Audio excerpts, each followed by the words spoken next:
أعوذ بالله من الشيطان الرجيم. بسم الله الرحمن الرحيم.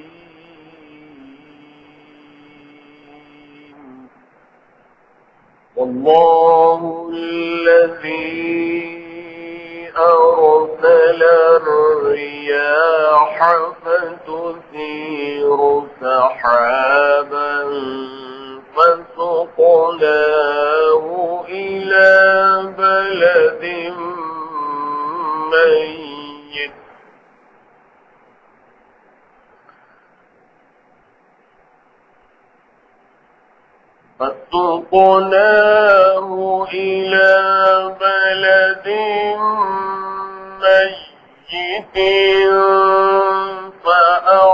فأحيينا به الأرض بعد موتها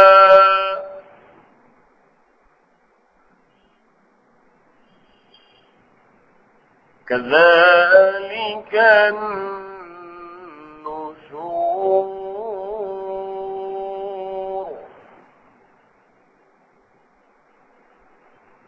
من كان يريد العزة فلله العزة جميعا إليه يصعد الكلم الطيب والعمل الصالح يرفعه والذين يمكرون السيئات لهم عذاب شديد.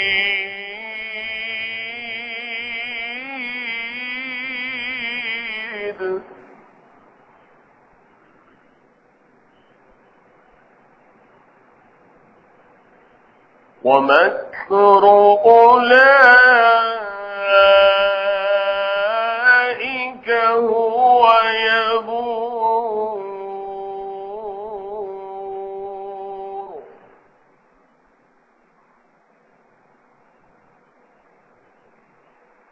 والله خلقكم من تراب ثم من نطفة ثم جعلكم أزواجا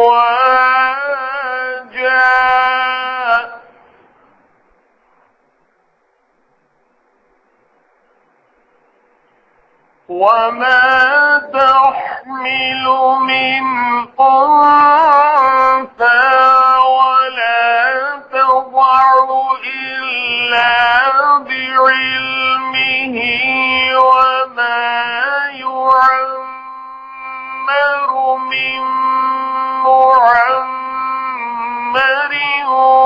ولا ينقص من عمره إلا في كتاب.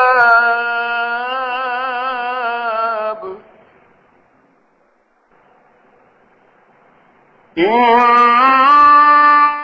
ذلك على الله يسير.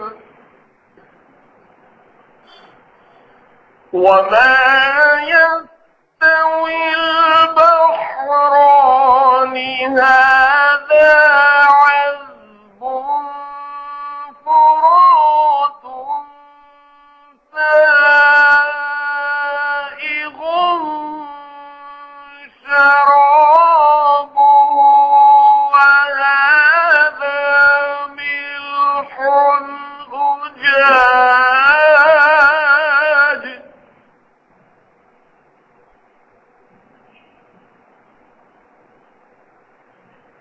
ومن كل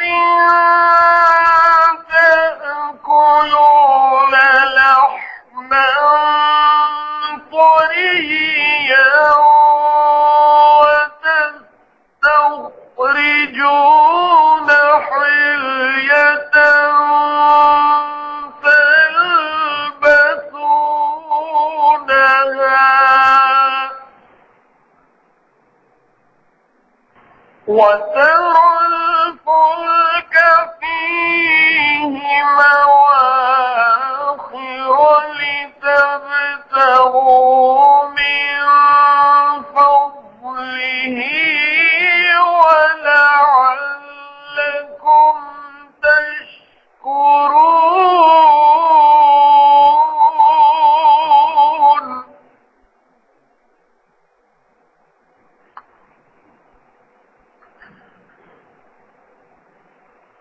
يولج الليل في النهار ويولج النهار في الليل وسخر الشمس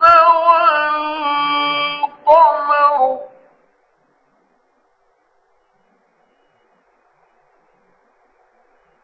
كل يجري لأجل مسمى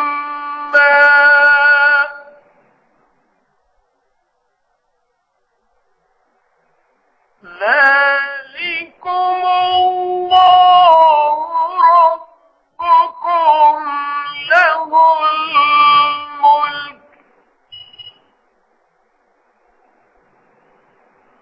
والذين تدعون من دونه ما يملكون من قطمير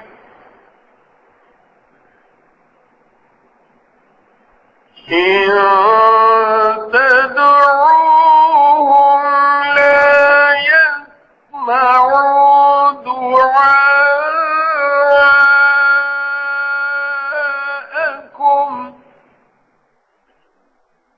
ولو سمعوا ما استجابوا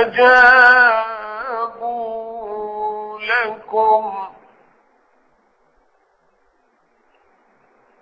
ويوم القيامة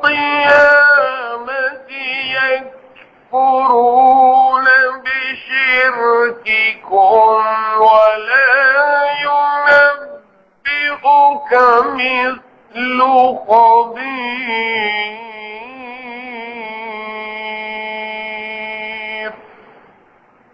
صدق الله العظيم.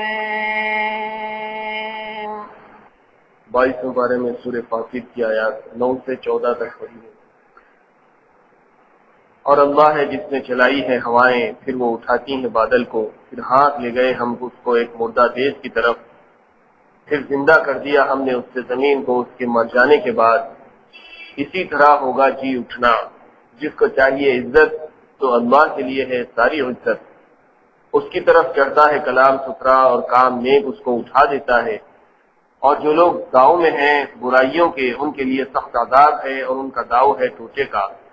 اور اللہ نے تم کو بنایا مٹی سے، پھر بوند پانی سے، پھر بنایا تم کو جوڑے جوڑے، اور نہ پیٹ رہتا ہے کسی مادہ کو اور نہ وہ جنتی ہے بن خبر اس کے، اور نہ عمر پاتا ہے کوئی بڑی عمر والا، اور نہ گھٹتی ہے کسی کی عمر مگر لکھا ہے کتاب میں۔ بے شک یہ اللہ پر آسان ہے۔ اور برابر نہیں دو دریا، یہ میٹھا ہے پیاس بجھاتا ہے خوشگوار، اور یہ کھارا کڑوا، اور دونوں میں سے کھاتے ہو گوشت تازہ اور نکالتے ہو گہنا جس کو پہنتے ہو۔ اور تو دیکھے جہازوں کو اس میں کہ چلتے ہیں پانی کو پھاڑتے ہوئے، تاکہ تلاش کرے اس کے فضل سے اور تاکہ تم حق مانو۔ رات گھساتا ہے دن میں اور دن گھساتا ہے رات میں، اور کام میں لگا دیا سورج اور چاند کو، ہر ایک چلتا ہے ایک مقررہ وعدے تک۔ یہ اللہ ہے تمہارا رب، اسی کے لیے ہے بادشاہی۔ اور جن کو تم پکارتے ہو اس کے سوا وہ مالک نہیں کھجور کی گٹھلی کے ایک چھلکے کے۔ اگر تم کو اس کو پکارو سنے نہیں تمہاری پکار، اور اگر سنے پہنچے نہیں تمہارے کام پر۔ اور قیامت کے دن منکر ہوئے تمہارے شریک ٹھہرانے کے، اور کوئی نہ بتلائے گا تجھ کو کہ جیسا بتلائے گا خبر رکھنے والا۔ سورہ فاطر کی ان آیات کی تفسیر کا ایک حصہ گزشتہ بھی ہمارے سامنے آ چکا ہے. اب اس میں جو اہم باتیں رہ گئی ہیں اسی کے متعلق معارف و مسائل سنائے جا رہے ہیں. ترجمہ اور تفسیر تو ابھی آپ نے سماعت کر لی ہے. ان آیات میں اللہ تعالیٰ نے اپنی قدرت کی بڑی بڑی نشانیاں گنوائی ہیں اور انسان کو بتلایا ہے کہ تمہارا رب کون ہے، تمہارا خالق اور مالک کون ہے، اور اس دنیا میں بادشاہی در حقیقت کس کی ہے. چنانچہ اللہ تعالیٰ نے یہاں پر اپنی قدرت کی نشانیوں کو گنوانے کا جب سلسلہ قائم کیا تو اس میں سب سے پہلے یہ بات بتائی کہ وہ اللہ ہی ہے جو ہواؤں کو چلاتا ہے.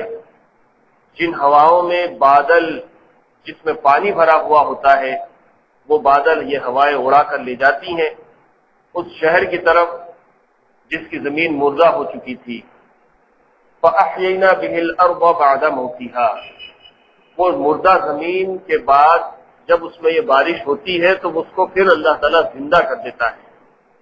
كَذَلِكَ النُّشُورُ، اسی طرح سے اٹھنا ہوگا قیامت.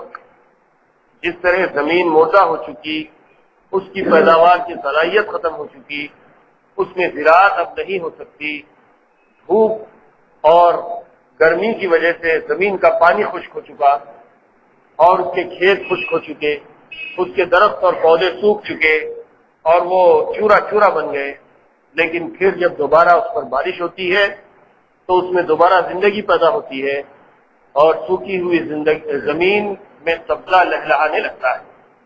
بالکل اسی طرح سے انسان جب مر جائے گا، مٹی ہو جائے گا، اس کا جسم ریزہ ریزہ ہو کر ختم ہو جائے گا، لیکن قیامت کے دن جب سور پھونکا جائے گا تو جیسے بارش سے مردہ زمین میں جان پڑ جاتی ہے ایسے ہی قیامت کے دن سور پھونکے جانے سے مردہ انسان زندہ ہو جائیں گے. كَذَلِكَ النُّشُورُ، اسی طرح قیامت کے دن جی اٹھنا ہوگا.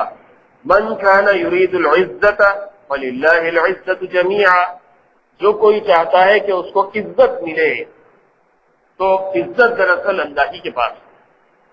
آدمی دنیا میں مختلف طریقوں سے عزت حاصل کرنا چاہتا ہے لیکن دنیا میں اس کو عزت ملنے کی کوئی گارنٹی نہیں.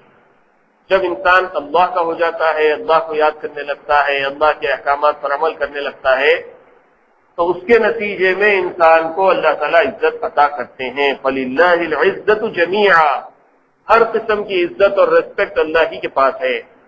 الیہ یصعد الکلم الطیب، اور ہر نیک بول، اچھی بات، کلمہ طیب اللہ کی طرف پلٹتا ہے. والعمل الصالح یرفعہ، اور آدمی کا نیک عمل اس کو بلندی عطا کرتا ہے، اوپر اٹھاتا ہے. والذین تدعون من دون اللہ والذین یمکرون السیئات لهم عذاب شدید، اور جو لوگ برائیوں کے لیے داؤ کرتے ہیں، تدبیریں کرتے ہیں، گناہوں کی طرف مائل رہتے ہیں تو ان کے لیے عذاب شدید ہے، بڑا سخت عذاب ہوگا. وَمَكْرُ أُولَٰئِكَ هُوَ يَبُورُ، اور ان کا داؤ بہت گھاٹے والا ہوگا. ان کی تدبیر، ان کی ترکیب، ان کے یہ برے اعمال کی طرف راغب رہنا یہ ان کے لیے بڑا نقصان دہ ثابت ہوگا.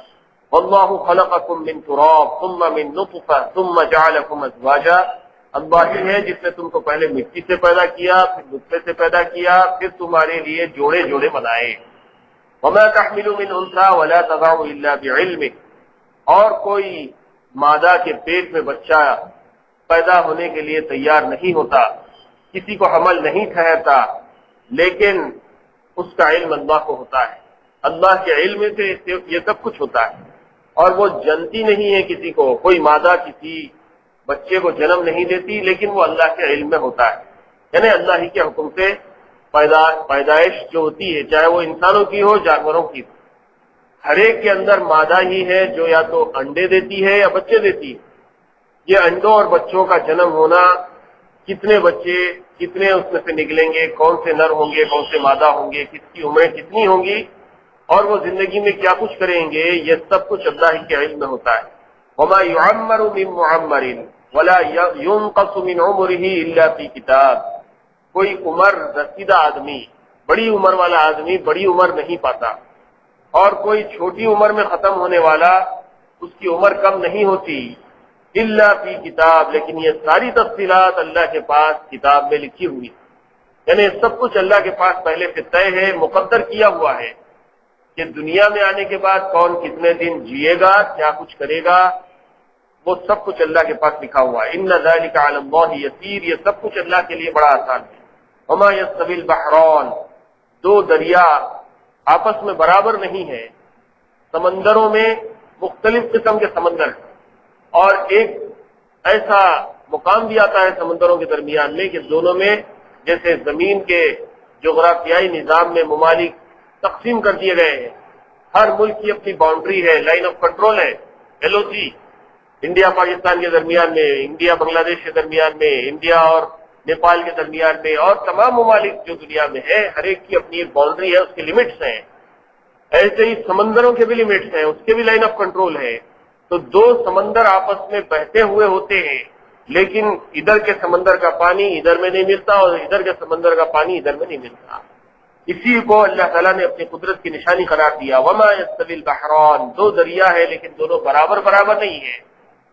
کئی لوگ ہیں جو دریاؤں کا سفر کرتے ہیں، سمندروں کا سفر کرتے ہیں، وہ مشاہدہ کرتے ہیں کہ سمندروں میں ایسے کئی مقامات آتے ہیں جہاں پر دو سمندروں کا پانی الگ الگ چلتا ہوا نظر آتا ہے، بہت دور تک کئی ہزار کلومیٹر تک وہ سمندر بہتے ہوئے نظر آتے ہیں، لیکن دونوں کے پانی آپس میں ایک دوسرے میں مکس نہیں ہوتے، ملتے نہیں۔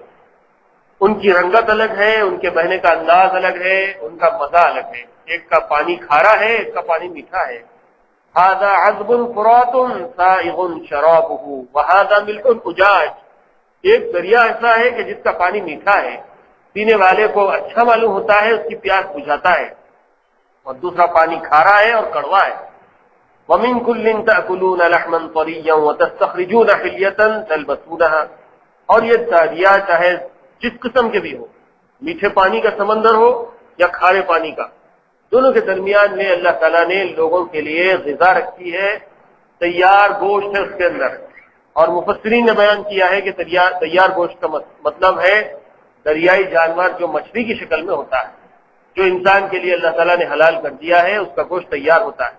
وَحِلْيَةً تَلْبَسُونَهَا، اور اس کے اندر سے تم موتی نکالتے ہو جس کو اپنا زیور بنا کر، گہنے بنا کر اپنے گلوں میں ڈالتے ہو۔ وَتَرَى الْفُلْكَ فِيهِ مَوَاخِرَ لِتَبْتَغُوا مِنْ فَضْلِهِ وَلَعَلَّكُمْ تَشْكُرُونَ، اور تو دیکھے جہازوں کو اس میں کہ چلتے ہیں پانی کو پھاڑتے ہوئے، تلاش کرو اس کے فضل سے اور تاکہ تم حق پاؤ۔ اور یہ دریاؤں کے اندر بڑے بڑے جہاز چلتے ہیں، کتنے بڑے جہاز ہیں جو دریاؤں میں، آج کے زمانے میں تو بہت بڑے بڑے جہاز ہیں، پانی کے جہاز، شپ، اور جہازوں کے اندر اتنی ساری چیزوں کو انسان نے بنا لیا ہے، زندگی کے اور عیش کے اور لڑائی جھگڑے کے اور جنگ کے سارے سامان جہازوں کے اندر مہیا کر دیے گئے ہیں۔ اس کی تفصیلات سے آپ حضرات واقف ہی ہیں۔ یہ سب کچھ اللہ تعالیٰ نے اپنے فضل سے دیا ہے تاکہ اللہ کا فضل اور روزی تم تلاش کرو، وَلَعَلَّكُمْ تَشْكُرُونَ، اور اللہ کا شکر ادا کرو۔ یولج اللیل فی النہار ویولج النہار فی اللیل، رات میں دن داخل ہونا اور دن میں رات داخل ہونا۔ وسخر الشمس والقمر، اور چاند اور سورج کا اپنے مدار میں گردش کرتے رہنا، اس کی لمٹس اللہ تعالیٰ نے مقرر کر دی ہیں۔ چاند ہے تو اپنے لمٹس میں گردش کر رہا ہے، سورج ہے تو اپنے لمٹس میں گردش کر رہا ہے، اسی طرح سے آسمان کے سارے ستارے اور سیارے ہیں جن کو اللہ تعالیٰ نے گردش میں لگا دیا ہے۔ یہ سب کچھ اللہ کی قدرت سے ہو رہا ہے۔ کل یجری لاجل مسمى، ہر ایک چلتا ہے ایک مقررہ وعدے تک، جب تک کہ اللہ تعالیٰ کو منظور ہوگا یہ چاند اور سورج اور سیارے اپنے اپنے مدار میں، اپنی اپنی آربٹ میں گردش کرتے رہیں گے، اور جب اللہ چاہے گا ان کی گردشوں کو ختم کر دے گا، ان کو ملا دے گا، قیامت کو برپا کر دے گا۔ ذالکم اللہ ربکم لہ الملک، یہ ہے تمہارا رب اور بادشاہی اسی کی۔ یہ کائنات کا سارا نظام جس کی چند مثالیں ان آیات میں دی گئی ہیں، یہ سارا نظام چلانے والی ذات اللہ کی ذات ہے۔ والذین تدعون من دونہ ما یملکون من قطمیر، ایسے عظیم الشان رب کو چھوڑ کر، ایسے مالک الملک کو چھوڑ کر، ایسے رب کو چھوڑ کر جس کے قبضے قدرت میں ساری خزانوں کی چابیاں ہیں، کنجیاں ہیں، اس کو چھوڑ کر لوگ جب دوسروں کو پکارتے ہیں تو ان کی کمزوری اور ان کے کمتر اور ناکارہ ہونے کی مثال اس طرح سے ہے کہ یہ تو رب کائنات کا مالک ہے، سمندروں کا نظام چلا رہا ہے، زمین کا، چاند کا، سورج کا، ہواؤں کا، بادلوں کا، اور مردہ زمین کو زندہ کرنے کا سارا سسٹم اللہ چلا رہا ہے، لیکن اللہ کو چھوڑ کر لوگ جب دوسروں کو پکارتے ہیں تو ان کے ہاتھ میں کوئی قدرت نہیں، کوئی چیز کے وہ مالک نہیں ہے، یہاں تک کہ کھجور کی گٹلی کے چھلکے کے بھی وہ مالک نہیں ہے۔ ان تدعوہم لا يسمعوا دعاءکم، اگر لوگ ان کو پکارتے بھی ہیں تو وہ بیچارے لوگوں کی دعاؤں کو بھی نہیں سنتے۔ وَلَوْ سَمِعُوا مَا اسْتَجَابُوا لَكُمْ، اگر کبھی سن بھی لیں تو ان کی دعا کو وہ لوگ قبول نہیں کر سکتے۔ وَيَوْمَ الْقِيَامَةِ يَكْفُرُونَ بِشِرْكِكُمْ، اور قیامت کے دن یہ لوگ جو مشرک جن کو بھی پکارتے ہیں وہ لوگ ان کے شرک کا انکار کریں، وہ لوگ کہیں گے کہ بھئی تم ہم کو پکارتے تھے، ہم کو تو پتہ ہی نہیں، ہم سے کیوں دعائیں مانگتے تھے، ہم کو تو معلوم بھی نہیں تم ہمارے لیے کیا کیا کرتے تھے، ہم کو پکارتے تھے، ہم سے دعائیں مانگتے تھے، ہم سے نذر و نیاز مانگتے تھے، ہمارے اوپر چڑھاوے چڑھاتے تھے، کیا کرتے تھے تم، ہم کو اس کا کوئی پتہ نہیں ہے، کوئی علم نہیں ہے۔ وَيَوْمَ الْقِيَامَةِ يَكْفُرُونَ بِشِرْكِكُمْ، ان کے شرک کا یہ لوگ انکار کر دیں گے قیامت کے دن۔ وَلَا يُنَبِّئُكَ مِثْلُ خَبِيرٍ، اور ان کو کوئی نہیں بتائے گا، لیکن اللہ تعالیٰ یہ سارے اعمال کے بارے میں خبر رکھتے ہیں۔ ان آیات میں ایک بہت اہم بات آئی ہے، وہ ہے الیہ یصعد الکلم الطیب والعمل الصالح یرفع، اللہ کی طرف پلٹتا ہے نیک بول، اچھی بات، اور نیک عمل اس کو اوپر اٹھاتا ہے۔ اس کے کیا معنی ہے؟ اس سے پہلی آیت میں بتایا گیا ہے کہ جو شخص عزت و قوت کا طلبگار ہو تو اس کو سمجھنا چاہیے کہ وہ اللہ کے سوا کسی کے بس میں نہیں۔ جن چیزوں کو انہوں نے معبود بنا رکھا ہے یا جن سے عزت کی توقع پر دوستی رکھی ہے وہ کسی کو عزت نہیں دے سکتے۔ بہت سے لوگ ہیں اپنی عزت اس بات میں سمجھتے ہیں کہ بڑے بڑے لوگوں کے پاس جائیں، ان سے ملاقات کریں، ان کی مجلسوں میں شریک ہوں، ان کے ساتھ تصویر کھنچوائیں، ان کے ساتھ نیوز میں اخبارات میں ان کا نام آئے کہ یہ فلاں لیڈر کے ساتھ ہیں، فلاں منسٹر کے ساتھ ہیں، فلاں چیف منسٹر، پرائم منسٹر کے ساتھ ہیں، فلاں بادشاہ کے ساتھ ہیں۔ تو دراصل یہ لوگوں کے ساتھ جانا آنا رہنا، ان کے ساتھ جو کچھ بھی کرنا ہے اس میں عزت نہیں، عزت صرف اللہ کے پاس ہے۔ تو ان کو یہ بات سمجھ لینی چاہیے کہ عزت و قوت حاصل کرنے کا طریقہ یہ ہے کہ ایک کلمہ طیب یعنی کلمہ توحید اور اللہ کی ذات و صفات کا علم، اور دوسرے عمل صالح یعنی دل سے ایمان لانا، پھر اس کے مقتضا کے موافق تابع شریعت عمل کرنا۔ حضرت شاہ عبد القادر رحمۃ اللہ علیہ نے موضوع القرآن میں فرمایا کہ حصول عزت کا یہ نسخہ بالکل صحیح و مجرب ہے، شرط یہ ہے کہ ذکر اللہ اور عمل صالح پر مداومت ہو۔ یہ مداومت ایک حد مقرر پر پہنچ جاتی ہے تو اللہ تعالیٰ اس کے کرنے والے کو وہ لازوال عزت اور دنیا اور آخرت میں نصیب فرماتے ہیں کہ جس کی نظیر نہیں ملتی۔ اللہ کو یاد کرنا، اللہ کی عبادت میں مشغول رہنا، یہ دراصل عزت حاصل کرنے کا طریقہ ہے۔ دنیا میں بھی عزت ملے گی، اور دنیا کی عزت جو بھی ملے گی وہ بہرحال تھوڑی ہوگی، لمیٹڈ ہوگی، ٹیمپرری ہوگی، عارضی، لیکن اصل عزت تو آخرت میں ملے گی، اور وہاں جو عزت ملے گی وہ لازوال ہے، پرماننٹ ہے، جس کے اندر کسی قسم کی کوئی کمی واقع ہونے والی نہیں ہے۔ یہ بات لوگوں کو اچھی طرح سمجھ لینا چاہیے۔ اس آیت میں ان دونوں جزوں کی تعبیر ان الفاظ سے کی گئی ہے کہ اچھا کلام اللہ کی طرف چڑھتا ہے اور پہنچتا ہے، اور عمل صالح اس کو اٹھاتا ہے اور پہنچاتا ہے۔ العمل الصالح یرفعہ، اس کی ترکیب نحوی میں چند احتمال ہیں، ہر احتمال کے اعتبار سے جملے کے معنی الگ ہو جاتے ہیں۔ ائمہ تفسیر نے ان احتمالوں کے مطابق تفسیر اپنی اپنی ثوابدید کے مطابق کی ہے۔ پہلا احتمال تو وہی ہے جس کے مطابق خلاصہ تفسیر میں ترجمہ کیا گیا ہے کہ یرفعہ کی ضمیر فاعل عمل کی طرف راجع ہو اور ضمیر مفعول کلمہ طیب کی طرف، اور معنی یہ ہوں کہ کلمہ طیب اللہ کی طرف چڑھتے ہیں۔ کلمہ طیب نیکی کا، نیک بات، مگر ان کے چڑھانے کا ذریعہ عمل صالح ہوتا ہے۔ جمہور ائمہ تفسیر ابن عباس، حسن بصری، ابن جبیر، مجاہد، ضحاک رحمہم اللہ وغیرہ نے اسی کو اختیار کیا ہے، اور اللہ کی طرف چڑھنے اور چڑھانے سے مراد اللہ کے نزدیک مقبول ہونا ہے۔ اس لیے خلاصہ اس جملے کا یہ ہوگا کہ کلمہ طیب خواہ کلمہ توحید ہو یا دوسرے اذکار، تسبیح و تحمید وغیرہ، ان میں سے کوئی چیز بغیر عمل صالح کے عند اللہ مقبول نہیں ہوتی۔ اس میں عمل صالح کا اہم جز تصدیق قلبی ہے، یعنی دل سے اللہ پر اور اس کی توحید پر ایمان لانا۔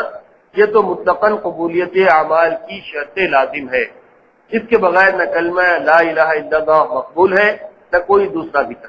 اور عمل صالح کے دوسرے اجزاء ہیں نماز، روزہ وغیرہ، یہ اعمال صالحہ اور محرمات و مکروہات سے پرہیز کرنا بھی ہے۔ یہ اگرچہ مطلقاً قبولیت کی شرط نہیں مگر قبولیت تامہ کی شرط یہ اعمال بھی ہے۔ تو اگر ایک شخص دل میں ایمان و تصدیق ہی نہیں رکھتا تو وہ کتنا بھی زبان سے کلمہ توحید پڑھے اور تسبیح و تحمید کرے، اللہ کے نزدیک اس کو کوئی حصہ قبولیت کا حاصل نہ ہوگا۔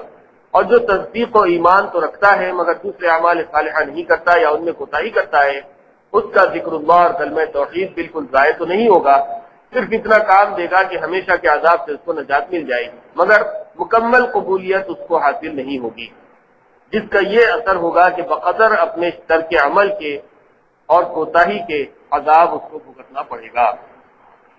یعنی نیک بات کے ساتھ نیک عمل بھی ضروری ہے، یا یہ بات بتائیے، جیسے کہ مثال کے طور پہ ہم نے کلمہ طیب پڑھ لیا، لا الہ الا اللہ، ہمارا یہ کلمہ ہو گیا، ہم نے زبان سے اقرار کر لیا یہ کلمہ طیب ہے، اور اللہ کی توحید کا کوئی اور بھی کلمہ ہے، چاہے اول پہلا کلمہ ہو، دوسرا تیسرا چوتھا پانچواں جو بھی ہو، سب میں ایک ہی بات ہے، کم زیادہ ہو کے سب میں ایک ہی بات ہے، اور پھر زبان سے جتنے اذکار ہوتے ہیں، قرآن مجید کی تلاوت ہے اور اللہ کی شان میں کوئی اچھی بات، اللہ کی حمد و ثنا بیان کرنا، رسول اللہ کی نعت بیان کرنا اور سننا، یہ سب کلمات طیب ہی ہیں، یہ سب اللہ کی طرف پلٹ جاتے ہیں، لیکن اس کو اوپر اٹھا کر اللہ کے پاس مقبول بنانے والی چیز عمل صالح ہے، اور عمل صالح میں سب سے پہلے فرائض ہے، نماز کا پڑھنا فرض عین ہے، روزہ رکھنا، زکوٰۃ دینا، حج کرنا، یہ فرائض ہے۔ اگر آدمی یہ فرائض چھوڑ کر صرف کلمے پڑھتے بیٹھ جائے، ذکر کرتے بیٹھ جائے، ذکر تو کر رہا ہے لیکن نماز وقت پہ نہیں پڑھ رہا ہے، نعت شریف تو پڑھ رہا ہے لیکن نماز نہیں پڑھ رہا ہے، روزہ نہیں رکھ رہا ہے، تو اس کے یہ کلمات اس کو وہ فائدہ نہیں پہنچائیں گے جو فائدہ اس کو حاصل ہونا چاہیے۔ اس کو ایک حد تک ثواب مل جائے گا، لیکن بلندی پر جو اس کا درجہ اور مرتبہ و مقام ہونا چاہیے، اس بلندی پر اس کا درجہ اور مقام نہیں پہنچ پائے گا۔ یہاں پر بعض لوگ غلطی کرتے ہیں اور کہتے ہیں کہ نماز روزہ وغیرہ چاہے بھائی یہ بھی ہے، لیکن اصل چیز محبت ہے، اللہ سے محبت، اللہ کے رسول سے محبت، یہ محبت ہے تو باقی یہ سب اعمال کرے بھی تو چل جائے گا، نہیں بھی کرے تو چل جائے گا، ایسا ایک ہونا سا تصور لوگوں کے ذہنوں میں آ گیا ہے، اور بعض لوگ اس کو پروان چڑھا رہے ہیں، یہ بہت بڑی غلطی ہے۔ قرآن مجید کے اصول کے مطابق نیک بات کے ساتھ نیک عمل بھی ضروری ہے۔ نیک بات تو آدمی کر رہا ہے، کلمہ طیب پڑھ رہا ہے، لیکن عمل صالح اس کی زندگی میں نہیں ہے، تو پھر وہ نیک بات اس کی یہیں رہ جائے گی، بلندی نہیں حاصل کرے گی، اوپر نہیں اٹھے گی، اللہ تک پہنچے گی نہیں، قبول نہیں ہوگی۔ یہ بات اس آیت کے اندر بتلائی گئی۔ تو آپ یا ہم کوئی بھی مسلمان اگر ذکر کر رہا ہے، ذکر کی کوئی بھی شکل ہے، کلمہ طیبہ کی شکل ہے، تکبیر کی، تحدیث کی، تقدیس کی، یعنی تسبیح پر سبحان اللہ پڑھ رہے ہیں، اللہ اکبر پڑھ رہے ہیں، لا الہ الا اللہ کا ورد ہو رہا ہے، درود شریف کا ورد ہو رہا ہے، سب اچھی چیزیں، لیکن فرائض اگر وقت پر ادا نہیں ہو رہے، عمل صالح اس نے اختیار نہیں کیا ہے، نیک کام وہ نہیں کر رہا ہے، خالی ایسے ہی پڑھتے بیٹھا ہوا ہے، تو پھر وہ پڑھنا اس کو کام نہیں آئے گا۔ وہ پڑھنے کے ساتھ نیک عمل کرنا بھی ضروری ہے، یہ بات اس میں بتائی گئی۔ ایک حدیث میں رسول اللہ صلی اللہ علیہ وسلم کا ارشاد ہے کہ اللہ تعالیٰ کسی قول کو بغیر عمل کے، اور کسی قول و عمل کو بغیر نیت کے، اور کسی قول و عمل اور نیت کو بغیر مطابقت سنت کے قبول نہیں کرتا۔ مطلب یہ ہے کہ زبان سے بولنا اچھی بات ہے، اور اس کے ساتھ نیک عمل کرنا یہ بھی ضروری ہے۔ بولنا بھی اچھا ہے، عمل کرنا بھی اچھا ہے، اس کے ساتھ نیت بھی درست ہونا چاہیے۔ بول بھی رہا ہے، نیک عمل بھی کر رہا ہے، نیت بھی اس کی درست ہے، لیکن کام میں سنت طریقہ نہیں ہے، تو وہ کام بھی اللہ کے پاس قبول نہیں کیا جائے گا۔ تو جو بھی نیک کام ہے اس کے ساتھ سنت طریقہ ہونا بہت ضروری ہے۔ صورتحال اس وقت مختلف ہے، ہم لوگ بہت سے نیک کام کرنا چاہتے ہیں، لیکن سنت کے مطابق ہے یا نہیں وہ جاننا ہی نہیں چاہتا۔ اگر کوئی بتا بھی دے کہ یہ کام سنت کے مطابق نہیں ہے، اس کے کرنے کی سنت طریقہ جو رسول اللہ صلی اللہ علیہ وسلم نے بتلایا ہے وہ ایسا ہے، تو لوگ اس کو قبول کرنے کے لیے تیار نہیں ہوتے، اور جب سنت طریقے کو چھوڑ دیا جاتا ہے تو اللہ کے پاس وہ عمل قبول نہیں ہوتا۔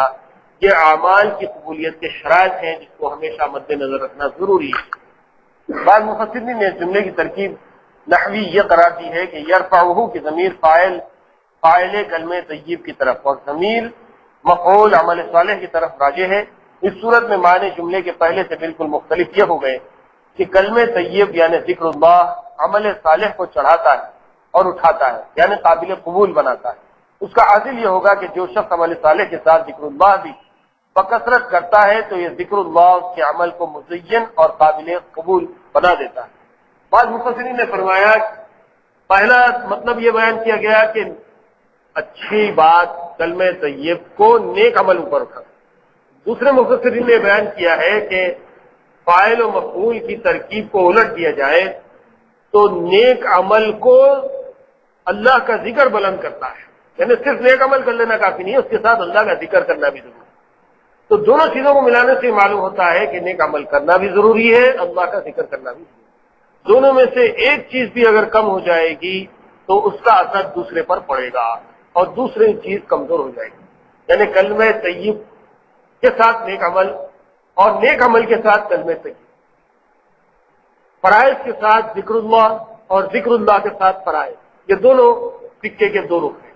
ایک رخ بھی سکے کا اگر نامکمل ہوگا تو وہ سکہ بازار میں چلنے والا نہیں، چھوٹا سکہ قرار دیا جائے گا۔ تو اللہ کو یاد بھی کرنا ضروری ہے کثرت کے ساتھ، نیک عمل کرنا بھی ضروری ہے۔ عمل صالح کے متعلق یہ بات بھی ذہن میں رکھنا چاہیے کہ صرف نماز، روزہ، حج، زکات ہی عمل صالح نہیں ہے، تلاوت ہی عمل صالح نہیں ہے، یہ سب بھی عمل صالح ہے۔ ایسے ہی ذکر کی محفلوں میں بیٹھنا، واعظ نصیحت کی محفل میں بیٹھنا، تقریر اور واعظ کی بات سننا سنانا، یہ بھی عمل صالح ہے، یہ بھی ذکر اللہ ہے۔ لیکن اصل چیز کیا ہے کہ ان تمام چیزوں میں کس وقت کون سا عمل ضروری ہے، اس وقت پر وہ کام کرنا ضروری ہے۔ مثال کے طور پہ کوئی آدمی نماز تو پڑھ رہا ہے، جماعت بنی ہوئی ہے اور جماعت کے دوران میں کوئی شخص کی طبیعت بگڑ گئی، اچانک وہ ہوش کھا کے گر پڑا، دورہ آ گیا، کچھ ہو گیا۔ اب مسئلہ یہ ہے کہ کیا سب لوگ اس کے لیے جماعت چھوڑ دیں، نماز چھوڑ دی جائے؟ فقہاء نے مسئلہ بتایا ہے کہ اگر ایسی کوئی بات پیش آ جائے، کوئی ایمرجنسی ہو جائے تو نماز بھی فرض ہے، اس کو توڑ نہیں سکتے۔ نماز پڑھ رہے ہیں، اب نماز توڑ کے دوسرا کام کیسے کریں گے؟ بہت بڑا گناہ ہے، نماز کی رکعت باندھ کر توڑ دینا بہت بڑا گناہ ہے۔ لیکن اگر کوئی ایسی ایمرجنسی ہو جائے، ایک آدمی غش کھا کے گر گیا، اس کی تو نماز نہیں، وہ تو غشی تاری ہو گئی، بیمار ہو گیا، وہ تو معذور ہے، وہ تو قابل معافی ہے، لیکن اس کے آس پاس میں دو چار آدمی ہیں تو وہ فوری اپنی نماز توڑ کر اس کو اٹینڈ کرنا، یہ عمل صالح ہے۔ اگر وہ لوگ یہ سوچے بھائی وہ تو بیچارہ گر گیا، میری نماز میں کیسے توڑوں، میں تو نماز پڑھوں گا، نماز توڑ کے میں کیسے اس کو اٹینڈ کروں گا، تو اب وہ نماز کا پڑھنا عمل صالح نہیں رہا، اب اس پیشنٹ کو اٹینڈ کرنا عمل صالح ہے۔ تو عمل صالح کس موقع پر عمل صالح ہوتا ہے اور کس موقع پر وہ عمل صالح نہیں رہتا، یہ بات بھی سمجھنا بہت ضروری ہوتی ہے۔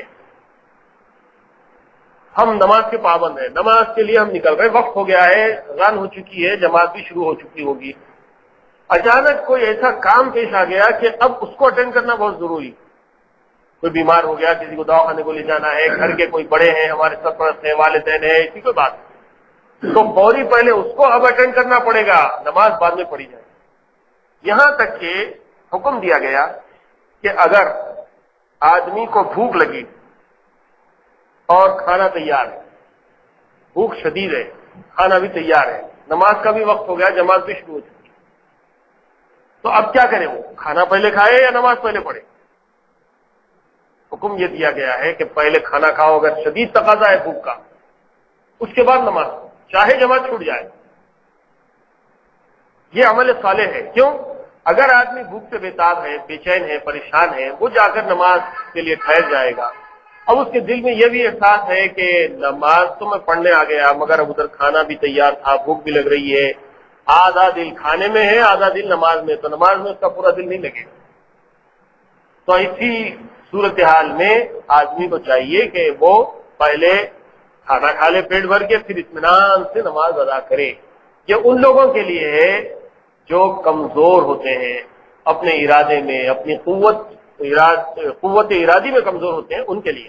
لیکن کوئی آدمی اتنا مستقل مزاج ہے کہ وہ یہ سوچے کہ نہیں مجھے نماز کسی حال پڑھنی، اب مجھے کھانا چاہے کل جائے کچھ بھی ہو جائے میں کل جماعت میں جاؤں گا، نماز پڑھوں گا، اس کے بعد آگے کھانا کھاؤں. اتنا مستقل مزاج آدمی ہے کہ وہ ہر حال میں نماز کو ترجیح دیتا ہے، تو اب اس کے لیے نماز کا پڑھنا بہتر ہے کھانے کو چھوڑ دینا. لیکن کمزور آدمی ہے، اس کی نیت ڈاواڈول ہو رہی ہے، کبھی کھانے میں دل جا رہا کبھی نماز میں دل جا رہا، تو اس کو چاہیے پہلے کھانا کھا لے پھر نماز. لیکن کوئی آدمی ایسا ہے جو کھانے کے اوپر نماز کو ترجیح دیتا ہے اور نماز پڑھنے کے باوجود، بھوک کی شدت کے باوجود اس کی توجہ کھانے کی طرف نہیں جا رہی ہے، نماز میں دل لگ رہا ہے، تو اس کو چاہیے کہ نماز ادا کرے. تو آدمی کے اپنے ذاتی کیفیات کے اعتبار سے اس کا عمل صالح بنتا ہے. اسی طرح بھوک پھر بھی آدمی کے قابو میں ہوتی ہے. اگر شدید ضرورت کا تقاضا ہے، ضرورت آ رہی ہے، نماز شروع ہو چکی ہے، اب اگر ضرورت سے فارغ ہو کے وضو کر کے آئے گا جب تک جماعت اس کو نہیں ملنے والی، تو اب کیا کرے گا؟ کیا نماز پڑھے گا؟ کیا ضرورت ہو جائے گا؟ لیکن ضرورت آدمی کے بے قابو ہے. عین ممکن ہے کہ نماز کے دوران قضائے حاجت ہو جائے، تو اس کو اب اجازت نہیں ہے کہ وہ نماز پڑھے. وہ پہلے جائے، ضرورت سے فارغ ہو، پھر وضو کر کے اطمینان سے بعد میں آ کے نماز پڑھے. یہ سارے مسائل انسان کو جاننا چاہیے کہ عمل صالح کب ہوتا ہے، کیسے ہوتا ہے، کس کنڈیشن میں کون سے کام کو ترجیح دینی چاہیے. یہاں تک کہ ایک مرتبہ جہاد کا اعلان ہوا اور ایک شخص آیا اور اس نے خواہش ظاہر کی کہ اللہ کے رسول میں جہاد میں شریک ہونا چاہتا ہوں. حالانکہ جہاد کا جب اعلان عام ہو جاتا ہے امیر کی طرف سے، اور اس وقت تو امیر حضور صلی اللہ علیہ وسلم خود تھے، آپ نے خود جہاد کا اعلان کر دیا، لوگوں کو حکم دیا گیا کہ چلو آ جاؤ، سب کام کاج چھوڑ کے جہاد کے لیے آ جانا ہے. تو لوگ آ گئے. ایک اور شخص بھی آیا، اس نے بھی اپنے جہاد میں شریک ہونے کی تمنا کا اظہار کیا، لیکن حضور صلی اللہ علیہ وسلم نے اس سے پوچھا کہ تم جہاد میں تو جانا چاہتے ہو، کیا تمہاری ماں زندہ ہے؟ اس شخص نے کہا کہ ہاں میری ماں زندہ ہے. حضور نے پوچھا پھر اس کی کوئی دیکھ بھال کرنے والا ہے؟ تو اس شخص نے کہا کہ میرے سوا اس کی دیکھ بھال کرنے والا کوئی نہیں. حضور نے فرمایا کہ اب تم کو جہاد میں نہیں جانا ہے، تم کو اپنی ماں کی خدمت کرنی پڑے گی، اور اسی کے نتیجے میں تم کو جہاد میں شریک ہونے کا ثواب بھی ملے گا. تو یہ تعلیم بتاتی ہے کہ جہاد میں جانا، اللہ کے دین کی بقا کی خاطر دشمنوں سے لڑنا بہت بڑا اجر و ثواب کا کام ہے. اس میں آدمی جیت جائے تو غازی ہے اور مارا جائے تو شہید ہے، اور شہید کا مرتبہ کتنا بلند ہے. صحابہ کرام تو شہادت حاصل کرنے کے لیے سب کچھ کر لیتے تھے، جو چاہے کرنے کے لیے تیار ہو جاتے تھے، اور ان کی آرزو ہوتی تھی کہ اللہ کے راستے میں میری جان نکل جائے. لیکن ایسے صحابہ کو بھی اللہ کے رسول صلی اللہ علیہ وسلم نے تعلیم دی کہ اس وقت تمہارے لیے اہم کام جہاد نہیں ہے بلکہ ماں کی خدمت. تو یہ عمل صالح. اگر اس موقع پر وہ شخص نکل جاتا، جہاد کرتا، حالانکہ وہ جہاد کرنا بھی بہت بڑا نیک کام ہے، ماں کو اگر اکیلا چھوڑ دیتا تو اس کا جہاد کرنا عمل صالح نہیں ہوتا. تو اس طرح انسان کو سمجھنا چاہیے کہ میں کون سا عمل کر رہا ہوں اور یہ عمل صالح ہے یا نہیں. ایسی بہت ساری مثالیں ہمارے سامنے آ سکتی ہیں. بعض مفسرین نے اس جملے کی ترکیب نحوی ہے، اور حقیقت یہی ہے کہ جس طرح صرف کلمہ توحید اور تسبیحات بغیر عمل صالح کے کافی نہیں، اسی طرح عمل صالح اور امر و نواہی کی پابندی بھی بغیر کثرت ذکر اللہ کے بے رونق رہتی ہے. ذکر اللہ کی کثرت ہی اعمال صالحہ کو مزین کر کے قابل قبول بناتی ہے. یہ عمل صالح اور ذکر اور کلمہ طیب کا جو ریلیشن ہے، جو رشتہ ہے آپس میں، اس کی تفسیر تھی. آگے مضمون تھوڑا سا بدل رہا ہے. وما يعمر من معمر ولا ينقص من عمره الا في کتاب. اس آیت کا مفہوم جمہور مفسرین کے نزدیک یہ ہے کہ اللہ تعالیٰ جس شخص کو عمر طویل عطا فرماتے ہیں وہ پہلے ہی لوح محفوظ میں لکھا ہوا ہے. اسی طرح جس کی عمر کم رکھی جاتی ہے وہ بھی سب لوح محفوظ میں پہلے ہی درج ہے. جس کا حاصل یہ ہے کہ یہاں عمر کا طول اور نقص فرد واحد کے متعلق مراد نہیں، بلکہ کلام نوع انسانی کے متعلق ہے کہ اس کے کسی فرد کو عمر طویل دی جاتی ہے، کسی کو اس سے کم. یہ تفسیر حضرت ابن عباس رضی اللہ تعالیٰ عنہ سے ابن کثیر نے نقل کی ہے. جساس نے حسن بصری اور ضحاک کا یہی قول نقل کیا ہے. اسی لیے ابن جریر، ابن کثیر، روح المعانی وغیرہ عام تفاسیر میں اسی کو جمہور کی تفسیر قرار دیا. بعض حضرات نے فرمایا کہ اگر عمر کی کمی زیادتی کو ایک ہی شخص کے متعلق کہا جائے تو عمر میں کمی کرنے کا یہ مطلب ہے کہ ہر شخص کی جو عمر اللہ تعالیٰ نے لکھ دی ہے وہ یقینی ہے، اور جو دن گزرتا ہے اس مقررہ مدت عمر میں سے ایک دن کی کمی کر دیتا ہے۔ 2 دن گزرتے ہیں تو 2 دن کم ہو جاتے ہیں، اسی طرح ہر دن بلکہ ہر سانس اس کی عمر کو گھٹاتا رہتا ہے۔ یہ تفسیر شعبی، ابن جبیر، ابو مالک، ابن عطیہ اور سدی وغیرہ سے منقول ہے۔ امام نسائی نے اس آیت کی تفسیر میں حضرت انس بن مالک رضی اللہ تعالیٰ عنہ سے روایت نقل کی ہے، انہوں نے رسول اللہ صلی اللہ علیہ وسلم سے سنا ہے کہ آپ نے فرمایا کہ من سرہ ان یبسط له فی رزقہ وینسأ فی اثرہ فلیصل رحمہ، بخاری و مسلم۔ اور ابو داؤد نے یہ بھی حدیث یونس بن یزید کی روایت سے نقل کی ہے۔ معنی حدیث کے یہ ہیں کہ جو شخص چاہتا ہے کہ اس کے رزق میں وسعت اور عمر میں زیادتی ہو تو اس کو چاہیے کہ صلہ رحمی کرے، یعنی اپنے ذی رحم رشتہ داروں سے اچھا سلوک کرے۔ بظاہر اس سے معلوم ہوتا ہے کہ صلہ رحمی سے عمر بڑھ جاتی ہے، مگر اس کا مطلب ایک دوسری حدیث نے خود واضح کر دیا ہے، وہ یہ ہے، ابن ابی حاتم نے حضرت ابو درداء رضی اللہ تعالیٰ عنہ سے روایت کیا ہے، وہ فرماتے ہیں کہ ہم نے اس مضمون کا ذکر رسول اللہ صلی اللہ علیہ وسلم کے سامنے کیا تو آپ نے فرمایا کہ عمر تو اللہ کے نزدیک ایک ہی مقرر اور مقدر ہے۔ جب مقررہ مدت پوری ہو جاتی ہے تو کسی شخص کو ذرا بھی مہلت نہیں دی جاتی، بلکہ زیادت عمر سے مراد یہ ہے کہ اللہ تعالیٰ اس کو اولاد صالح عطا فرما دیتا ہے، وہ اس کے لیے دعا کرتے رہتے ہیں، یہ شخص نہیں ہوتا ہے اور ان لوگوں کی دعائیں اس کو قبر میں ملتی رہتی ہیں، یعنی مرنے کے بعد بھی ان کو فائدہ پہنچتا رہتا ہے جو خود زندہ رہنے سے حاصل ہوتا ہے۔ اسی طرح گویا اس کی عمر بڑھ گئی۔ یہ دونوں روایتیں ابن کثیر نے نقل کی ہیں۔ خلاصہ یہ ہے کہ جن حدیث میں بعض اعمال کے متعلق یہ آیا ہے کہ ان سے عمر بڑھ جاتی ہے، اس سے مراد عمر کی برکت کا بڑھ جانا ہے۔ عمر بڑھنے کا مطلب اس حدیث میں سمجھا گیا ہے کہ ایک آدمی اپنے رشتہ داروں کے ساتھ نیک سلوک کرتا ہے اور وہ تو اپنی مقررہ زندگی پوری کر کے دنیا سے چلا جاتا ہے، لیکن جو رشتہ دار اس کے ہیں اس کے اچھے سلوک کو یاد کر کے اس کے حق میں دعا کرتے ہیں۔ دعا خالی میرے لیے دعا کیجئے بولنے سے کوئی دعا نہیں کرتا۔ آدمی کسی کے ساتھ اچھا سلوک کرتا ہے تو خود بخود اس کے دل سے دعا نکلتی۔ تو دعا منگنے سے حاصل نہیں ہوتی، دعا نیک عمل کے بدلے میں دوسرا اپنی زبان سے اپنے دل سے دیتا ہے۔ تو اس لیے نیک سلوک کرنے کا حکم دیا گیا، اور اس میں سب سے زیادہ مستحق اپنے رشتہ دار ہیں۔ اب دیکھیے کہ ہم بھی اپنے رشتہ داروں کو یاد کرتے ہیں، اپنے بڑوں کو یاد کرتے ہیں کہ ہمارے بڑے تھے، وہ ایسے نیک کام کرتے تھے، ایسے کام کرتے تھے، ایسے کام کرتے تھے۔ یہ جو ذکر ہے ان کا، اچھائیوں کا ذکر کرنا، یہ بھی ان کے لیے درجات کی بلندی کا سبب ہوتا ہے۔ اس لیے اپنے رشتہ داروں کے ساتھ نیک عمل کرنے سے کیا ہوتا ہے کہ آدمی قبر میں چلا جاتا ہے لیکن اس کے رشتہ داروں کی دعائیں اس کو ملتی رہتی۔ اور دوسری صورت یہ بتائی گئی ہے کہ اللہ تعالیٰ اس کو نیک اولاد عطا کرتا ہے۔ اولاد صالح تو آدمی کے درجات کے مستقل بڑھنے کا ذریعہ بن جاتی ہے۔ کئی روایتیں اس سلسلے میں تفصیلات میں جانے کا وقت نہیں ہے، اتنی بات آسانی سے سمجھ میں آ سکتی ہے کہ اولاد کو نیک بنانا، رشتہ داروں کے ساتھ نیک سلوک کرنا، یہ زیادتی عمر کا سبب ہے۔ اور زیادتی عمر کا مطلب صرف یہ نہیں ہے کہ عمر ہی بڑھ جائے، بلکہ آدمی مر بھی گیا ہے تو بھی اس کی دعائیں، اس کے نیکیوں کی وجہ سے جو لوگ اس کے لیے دعا کرتے ہیں وہ اس کو قبر میں ملتی رہتی ہیں اور اس کے درجات کی بلندی کا سبب بنتی رہتی ہے۔ وَمِن كُلٍّ تَأْكُلُونَ لَحْمًا طَرِيًّا وَتَسْتَخْرِجُونَ حِلْيَةً تَلْبَسُونَهَا، یہ دریائے شور و شیریں دونوں سے تمہیں تازہ گوشت کھانے کو ملتا ہے۔ مراد اس سے مچھلی ہے۔ اس آیت میں مچھلی کو گوشت کے لفظ سے تعبیر کرنے میں اس طرف اشارہ پایا جاتا ہے کہ مچھلی خود بخود حلال گوشت ہے، اس کو ذبح کرنے کی ضرورت نہیں، بخلاف دوسرے بری جانوروں کے کہ جب تک ان کو اللہ کے نام پر ذبح نہ کرو وہ حلال نہیں۔ مچھلی میں یہ شرط نہیں ہے، اسی لیے وہ بنا بنایا گوشت ہے۔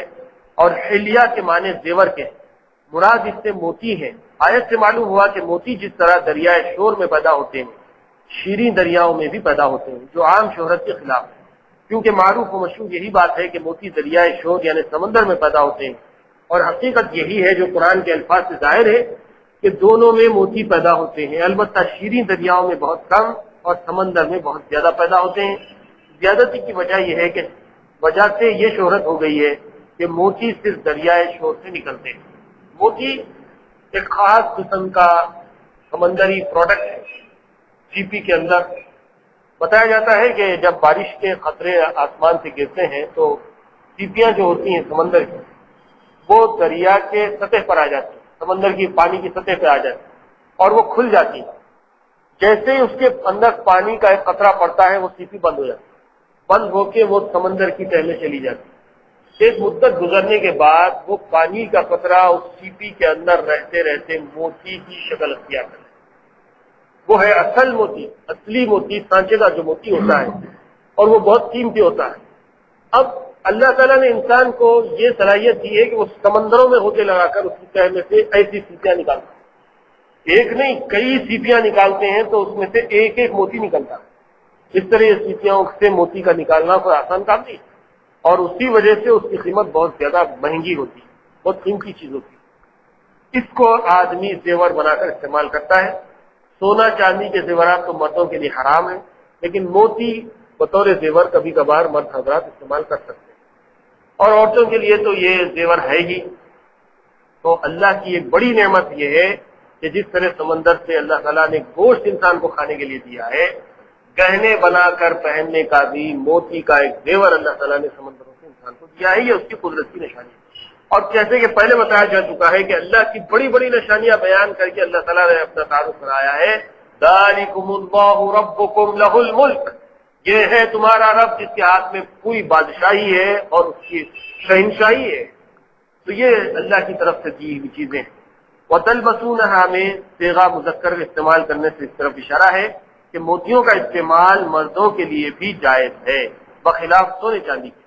ان کو بطور زیور استعمال کرنا مردوں کے لیے جائز ہے، یعنی سونے چاندی کو تو بطور زیور مرد استعمال نہیں کر سکتے۔ یہ بات معلوم ہونا چاہیے مسلمانوں کو۔ آج کے زمانے میں فیشن کے نام پر مردوں کے زیورات بھی بنائے جا رہے ہیں، اور جیولری میں مردوں کے زیورات بھی عام ہو چکے ہیں۔ اگرچہ کہ غریب مسلمانوں میں اس کا رواج ابھی نہیں ہے، لیکن جو پیسے والے ہیں، کروڑ پتی لوگ ہیں، وہ استعمال کر رہے ہیں۔ پھر بھی سونے کی چین پہننے کا رواج عام ہو چکا ہے۔ ہندو نوجوان تو بہت زیادہ پہننے لگے ہیں، ان کا دیکھا دیکھی مسلم نوجوان پہنتے ہیں سونے کی چین۔ سونے کی چین سے زیادہ رواج سونے کی انگوٹھی کا ہے۔ شاید ہی کوئی ایسا گھرانہ ہوگا جس میں دولہے میاں کو سونے کی انگوٹھی نہیں پہناتے، اور بڑے شوق سے بڑے بھی پہناتے ہیں، مرد پہنتے ہیں، دولہے میاں پہنتے ہیں، بیٹھ کے رسوم و رواج چلتے رہتے ہیں۔ سب کو معلوم ہے کہ یہ سونے کی انگوٹھی پہننا نوشہ کے لیے حرام ہے، پھر بھی پہنانے والے بھی پہناتے ہیں، پہننے والے بھی پہنتے ہیں، دونوں طرف سے چلتا ہے کام۔ اور ہم لوگوں کی عادت یہی ہے کہ ہم لوگ جس چیز کو حرام جانتے بھی ہیں، مانتے بھی ہیں، پھر بھی اس پہ عمل کرتے ہیں۔ حرام کو مانتے اور جانتے ہوئے بھی ہم لوگ اختیار کرتے ہیں، یہ ہمارے ایمان کی کمزوری ہے، عمل کی کمزوری ہے۔ اس کی وجہ سے ہم کو اللہ کے عذاب بھگتنا پڑے گا، اس لیے کہ اللہ کے حرام کو جاننے ماننے کے باوجود ہم اختیار کرتے ہیں۔ ایسی بہت ساری چیزیں، سود بھی اس میں شامل ہے، رشوت بھی اس میں شامل ہے، پردے کے حدود بھی اس میں شامل ہے، سب کو معلوم ہے یہ چیزیں حرام ہیں، پھر بھی ہم لوگ اختیار کرتے ہیں۔ اور سونے کا بھی اسی میں یہ حال ہے۔ تو ایسا نہیں ہونا چاہیے۔ جب ہم مسلمان ہیں، قرآن و حدیث پڑھتے ہیں، تو جو چیز حرام کر دی گئی ہے اس سے بچنا ضروری ہے، اور جو چیز حلال ہے اس کو اختیار کرنا ضروری ہے۔ ان تدعوہم لا یسمعوا دعاءکم ولو سمعوا ما استجابوا لکم، یعنی یہ بت یا بعض انبیاء یا فرشتے جن کو تم خدا سمجھ کر پرستش کرتے ہو، اگر مصیبت کے وقت پکارو گے تو اولاً یہ تمہاری بات سن ہی نہ سکیں گے، کیونکہ بتوں میں تو سننے کی صلاحیت ہے ہی نہیں۔ انبیاء اور فرشتوں میں اگرچہ کی صلاحیت ہے، مگر نہ وہ ہر جگہ موجود ہیں، نہ ہر ایک کے کلام کو سنتے ہیں۔ آگے فرمایا کہ اگر بالفرض وہ سن بھی لیں جیسے فرشتے اور انبیاء، تو پھر بھی وہ تمہاری درخواست خود ہی نہ کریں گے، کیونکہ ان کو خود قدرت نہیں، اور اللہ تعالیٰ کی اجازت کے بغیر اس سے کسی کی سفارش نہیں کر سکتے۔ یہ مضمون اگرچہ کہ آخر میں بڑا مختصراً بیان کیا گیا ہے، لیکن دیگر مقامات پر بڑی تفصیل سے آیا ہے کہ اللہ کو چھوڑ کر لوگ جب دوسروں کو پکارتے ہیں، جو غیر مسلم ہیں، مشرک ہیں، کافر ہیں، وہ تو بتوں کو، دیوی دیوتاؤں کو پکارتے ہیں، وہ تو کھلا ہوا شرک ہے۔ بحث اس وقت اس سے نہیں ہے، بحث ہے مسلمانوں کے عقیدے۔ مسلمان بھی اللہ کو چھوڑ کر پیغمبروں کو پکارتے ہیں، فرشتوں کو پکارتے ہیں، بزرگان دین کو پکارتے ہیں، درگاہ والوں کو پکارتے ہیں۔ تو اب سوال یہ ہے کہ یہ درگاہ والے کیا ان کی پکار کو سنتے ہیں؟ جو انتقال کر چکے ہیں وہ تو ان کی پکار کو سن بھی نہیں سکتے۔ اب جب سنیں گے نہیں تو دعا کے قبول کرنے یا ان کے لیے اللہ سے دعا کرنے کا کیا سوال ہے؟ بعض لوگ تعبیر یہ کرتے ہیں کہ نہیں بھائی، ہم حضرت کو نہیں پکار رہے، ہم ان سے دعا نہیں کر رہے، ہم ان کو بول رہے ہیں کہ وہ ہمارے لیے اللہ سے دعا کریں. تو یہ بھی بات اسلامی عقیدے اور اسلامی تعلیمات کے خلاف. ہم کو حکم یہ دیا گیا ہے کہ کسی بزرگ کے مزار میں جائیں، قبر کے پاس جائیں، درگاہ کے پاس جائیں تو ان کے لیے ہم دعائیں مغفرت کریں، ہم ان کو ثواب پہنچانا ہے. کچھ قرآن کی آیتیں پڑھ کر ہم ان کو ایصال ثواب کریں گے، اس کی اجازت ہے، لیکن ان سے یہ توقع رکھیں کہ وہ ہماری بات اللہ کے دربار میں پیش کر کے اس کو منظور کرائیں. ہماری فائل اللہ میاں کے آفس میں لے جا کے اس پہ دستخط کرا کے منظور کرا کے لائیں. ایسا جو تصور ہے یہ شرک ہے. ایسا کسی کو اللہ نے اختیار نہیں دیا، اور یہ اس لیے ہوتا ہے کہ ہم ان کے مقابلے میں اللہ تعالیٰ کو کمزور اور معذور سمجھ رہے ہیں. ہم یہ سمجھ رہے ہیں کہ اللہ میں ہماری دعا کہاں سنتا؟ بھائی اللہ ہر ایک کی سنتا ہے. پہلے اللہ کے تعلق سے یہ صحیح عقیدہ ہونا چاہیے کہ اللہ ہر ایک کی پکار کو سنتا ہے، اور دوسرے لوگ چاہے وہ بزرگ ہو، پیر ہو، پیغمبر ہو، خواجہ ہو، ولی ہو، پیرانے پیر ہو، کوئی ہو، وہ ہر ایک کی نہیں سنتے.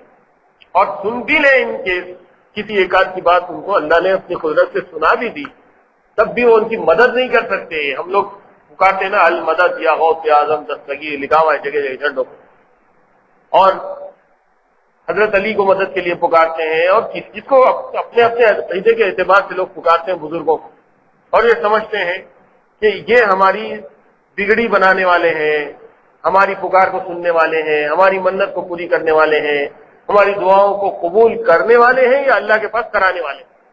یہ سب چیزیں شرک کے اندر داخل ہیں. حقیقت یہ ہے کہ ہماری ہر دعا کو اللہ تعالیٰ خود سنتا ہے، وہ سنتا ہے اور ہماری دعاؤں کو قبول بھی کرتا ہے. کئی جگہ اللہ تعالیٰ نے لوگوں کو آفر دیا ہے، کھلا آفر دیا ہے کہ ادعونی استجیب لکم، مجھے پکارو میں تمہاری دعا کو سننے والا ہوں. فاذکرونی اذکرکم، تم مجھے یاد کرو میں تمہیں یاد کرتا ہوں. وَإِذَا سَأَلَكَ عِبَادِي عَنِّي فَإِنِّي قَرِيبٌ، لوگ میرے بارے میں سوال کرتے ہیں تو آپ کہہ دیجئے کہ میں قریب ہوں. اجیب دعوت الداعی اذا دعان، جب پکارنے والے پکارتے ہیں، دعا کرنے والے دعا کرتے ہیں تو میں ان کی دعاؤں کا جواب دیتا ہوں، اور ہی ریپلائی دیتے ہیں اللہ تعالیٰ. اور اللہ تعالیٰ آن کال اویلیبل ہے، کال فری اویلیبل ہے. یہ آج کل کی اصطلاحات ہیں کہ کوئی کمپنی اپنی بڑائی کو اور اپنی سروسز کو آگے بڑھانا چاہتی ہے تو لوگوں کو آفر دیتی ہے کہ کال فری ہے، اور 24 آور سروس ہے، ہفتے کے 7 دن سروس ہماری جاری ہے. 24x7 کا جو تصور ہے، اللہ تعالیٰ کو اللہ ہفتے میں کوئی ریسٹ نہیں ہے، کوئی ہالیڈے نہیں ہے. اللہ تعالیٰ نہ رات میں سوتا ہے نہ دن میں سوتا ہے. وہ 24 گھنٹے ہفتے کے 7 دن، مہینے کے 30 دن اور سال کے 360 دن اپنے بندوں کو ہمیشہ سننے کے لیے تیار. اجیب دعوت الداعی اذا دعان فلیستجیبوا لی ولیؤمنوا بی لعلہم یرشدون. لوگوں کو چاہیے کہ وہ مجھ پر ایمان لائیں، مجھے پکاریں تاکہ وہ ہدایت یافتہ ہو جائے. اللہ تعالیٰ ہماری بات سنتا ہے. ہم کو یہ تصور ہونا چاہیے، اور یہ تصور میں یہ عقیدے میں کمی کا نتیجہ ہے کہ لوگ بزرگوں کے پاس جاتے ہیں اور وہاں پر جا کر اپنے ایمان اور عقیدے کا جنازہ نکالتے ہیں. تو یہاں پر یہی بات سنائی گئی ہے کہ وہ لوگ جن کو تم اللہ کو چھوڑ کر پکارتے ہو وہ تو کھجور کی گوٹلی کے چھلکے کے بھی مالک نہیں، اور وہ تمہاری پکار کو سن نہیں سکتے، سنے تو تمہاری مدد نہیں کر سکتے. وَيَوْمَ الْقِيَامَةِ يَكْفُرُونَ بِشِرْكِكُمْ، اور قیامت کے دن تمہارے شرک کا وہ لوگ انکار بھی کرتے ہیں. قیامت کے دن تو کوئی تمہارے کام نہیں آئے. یہ عقیدہ ہونا چاہیے. آخر میں ہم اللہ تعالیٰ سے دعا کریں کہ اللہ تعالیٰ ہمیں قرآن مجید کو پڑھنے، سمجھنے، عمل کرنے کی توفیق عنایت فرمائے، اور ہمارے اعمال کی، ہمارے عقائد کی اللہ تعالیٰ اصلاح فرمائے. الحمدللہ رب العالمین. اللهم صل على سيدنا محمد وعلى آل سيدنا محمد وبارك وسلم. ربنا ظلمنا أنفسنا وإن لم تغفر لنا وترحمنا لنكونن من الخاسرين. ربنا آتنا في الدنيا حسنة وفي الآخرة حسنة وقنا عذاب النار. ربنا فاغفر لنا ذنوبنا وكفر عنا سيئاتنا وتوفنا مع الأبرار. اللهم من أحييته منا فأحيه على الإسلام، ومن توفيته منا فتوفه على الإيمان. سبحان ربك رب العزة عما يصفون، وسلام على المرسلين، والحمد لله.